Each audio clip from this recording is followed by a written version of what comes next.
Welcome to Mountain Brook Farm. My name is Wade Belter, and I would like to talk to you about Mountain Brook Ashlesha, a Vienna Carrier Lynx Holland Lop Doe.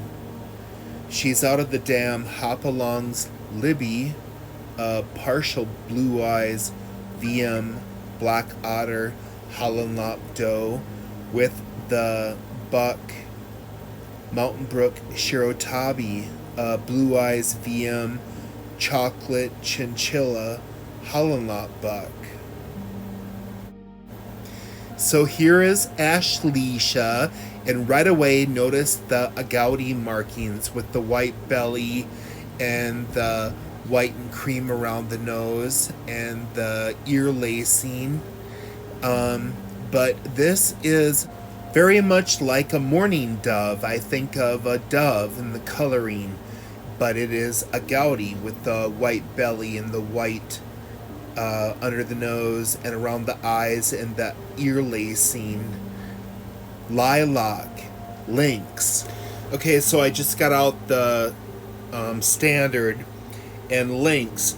The surface color on the top and sides of the body is to be lilac mingled with cream. There is a lilac band at the top of the intermediary band. The intermediary band is to be cream over an off-white to dove gray undercolor. The chest is to be cream over an off-white undercolor. The top of the tail is to be lilac sparsely ticked with cream over an off-white undercolor. The nape of the neck is to be cream, eyes blue-gray.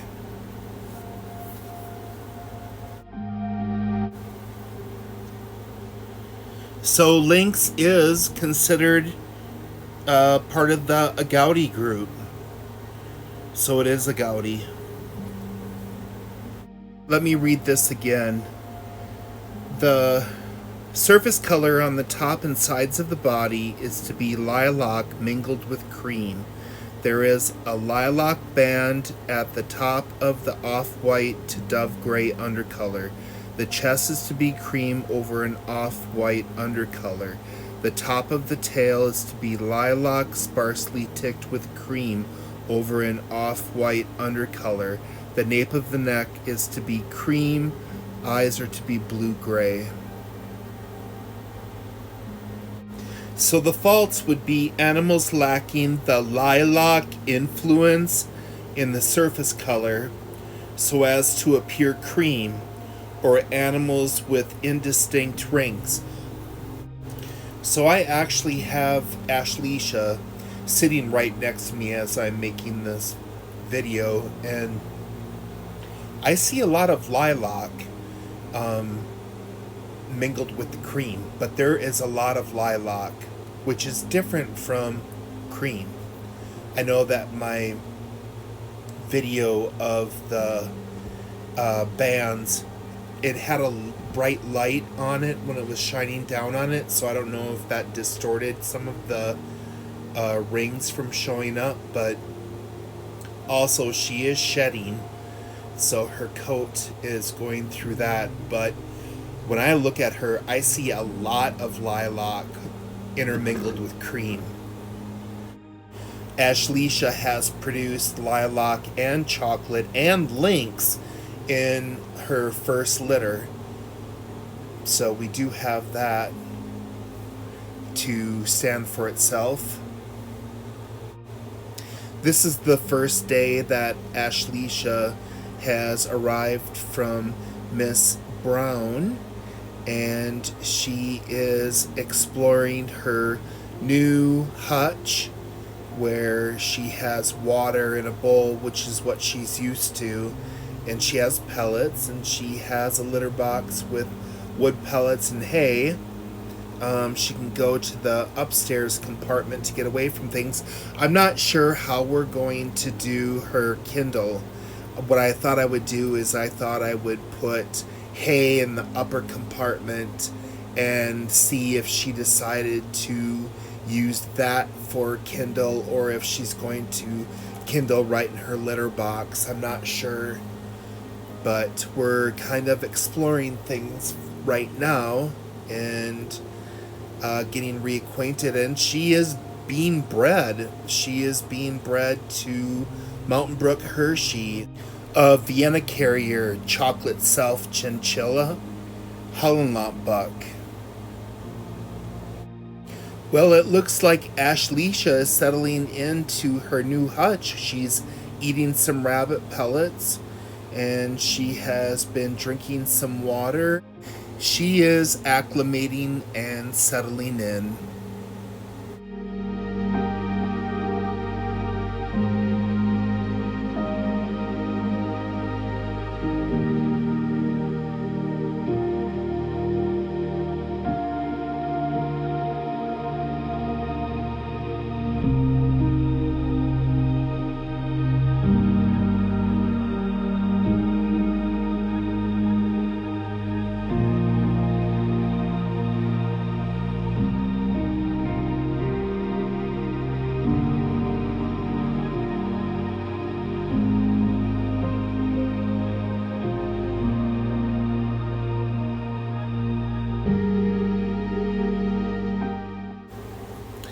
We have Mountain Brook Ashlesha, Vienna Carrier Lynx Holland Lop Doe in with Mountain Brook Hershey, a Vienna Carrier chocolate self chin Holland Lop buck for breeding. And this is the second time we've had these two together today.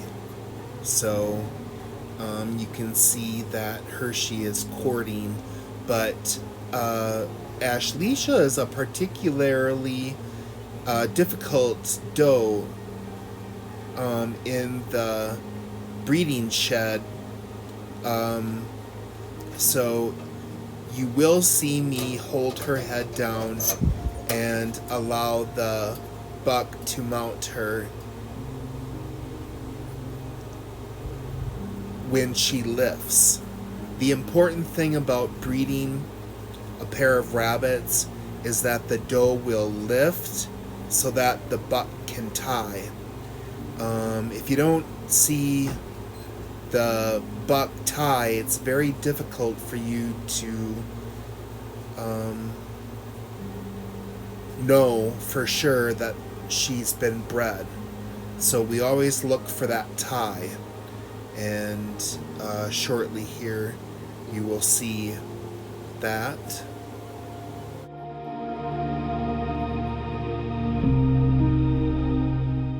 Part of the courtship between two rabbits is to chase one another.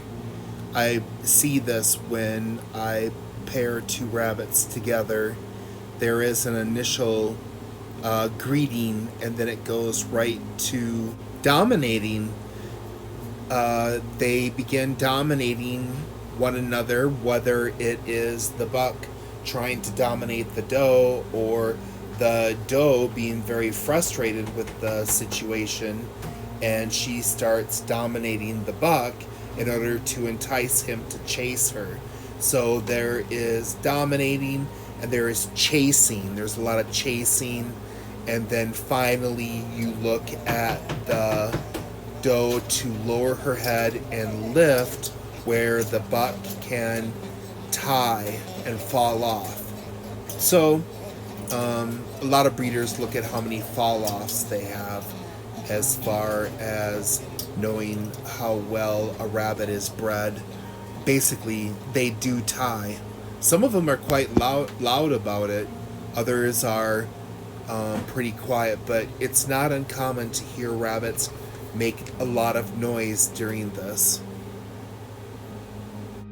In a moment, I'm going to open the front door, reach my hand in, and hold the doe's head down so that the buck can mount her and tie, and we'll see if she'll lift. So I'm holding her head down. I just turned her to him, and he is breeding and then tie. That is basically a tie or a fall off.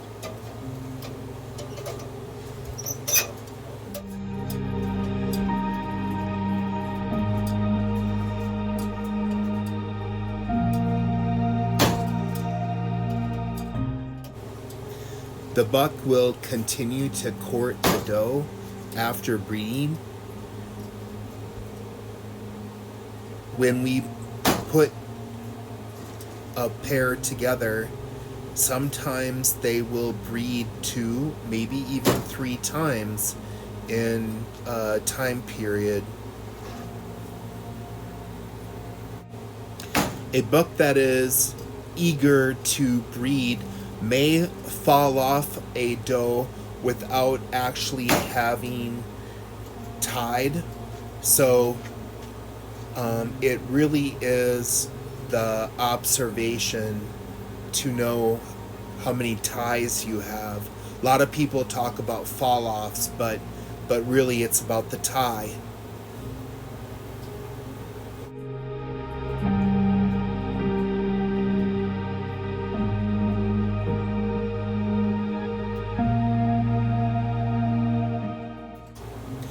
The courting and courtship between the buck and doe continues before and after breeding.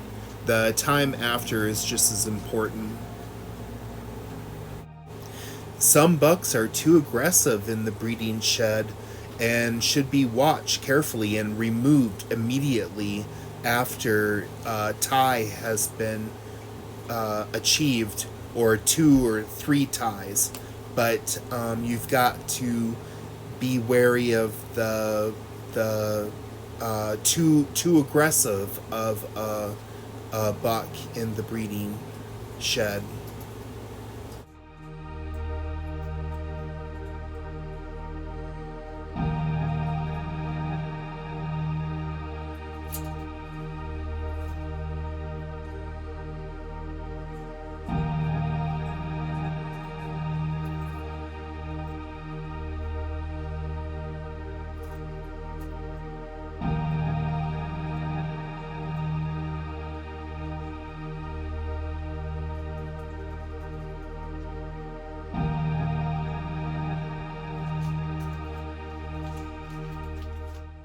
We've reached the end of our video. Thank you for following along with us, and we will see you again soon. Thank you and goodbye.